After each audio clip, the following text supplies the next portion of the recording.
राधे राधे दोस्तों, जय श्री कृष्ण। तो आइए श्रवण करते हैं सर्वप्रत अमावस्या की पौराणिक कथा।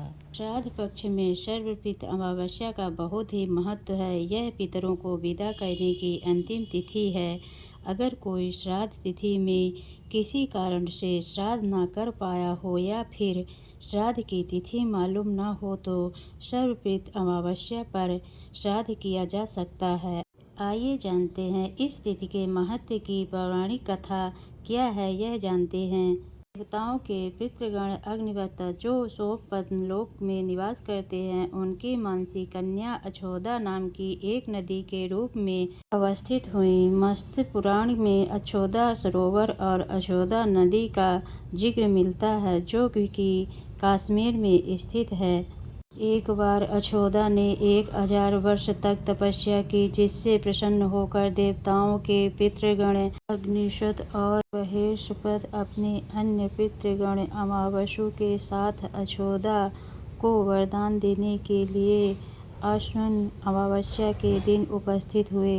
उन्होंने यशोदा से कहा कि हे पुत्री, हम सभी तुम्हारी तपस्या से अति प्रसन्न हैं, इसीलिए जो चाहो वर मांग लो। लेकिन यशोदा ने अपने पितरों की तरफ ध्यान नहीं दिया और वह अति तेजस्वी पितृ अमावसु को अपलक निहारती रही। पितरों के बार बार कहने पर उसने कहा, हे भगवान, क्या आप मुझे सचमुच वरदान देना चाहते हैं? इस पर तेजस्वी पितृ अमावसु ने कहा, हे अछोदा, वरदान पर तुम्हारा अधिकार सिद्ध है, इसीलिए निसंकोच कहो। अछोदा ने कहा, भगवान, यदि आप मुझ पर प्रसन्न हैं और मुझे वरदान देना चाहते हैं तो मैं तत्क्षण आपके साथ रमण कर आनंद लेना चाहती हूँ।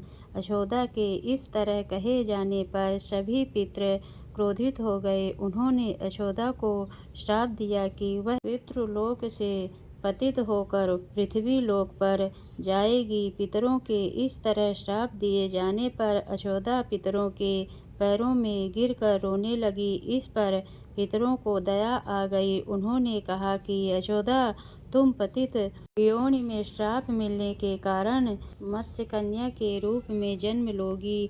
पितरों ने आगे कहा कि भगवान ब्रह्मा के वंशज महर्षि पराशर तुम्हारे पति के रूप में प्राप्त होंगे। तुम्हारे गर्भ से भगवान व्यास जन्म लेंगे। उसके उपरांत भी अन्य दिव्य वंशों में जन्म लेते हुए तुम श्राप मुक्त होकर पुनः पितृलोक में वापस आ जाओगी।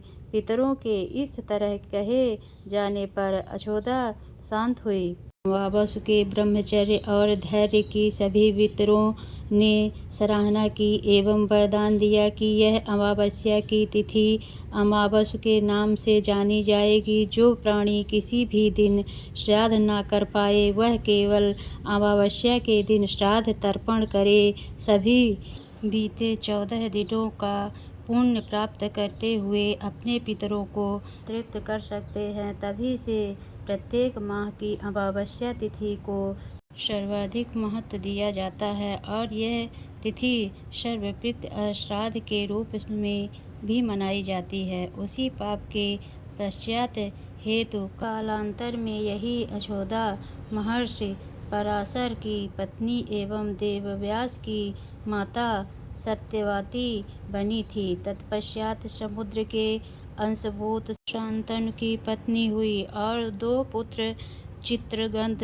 तथा विचित्र वीर को जन्म दिया था। उन्हीं के नाम से कलयुग में अष्टका श्राद्ध मनाया जाता है।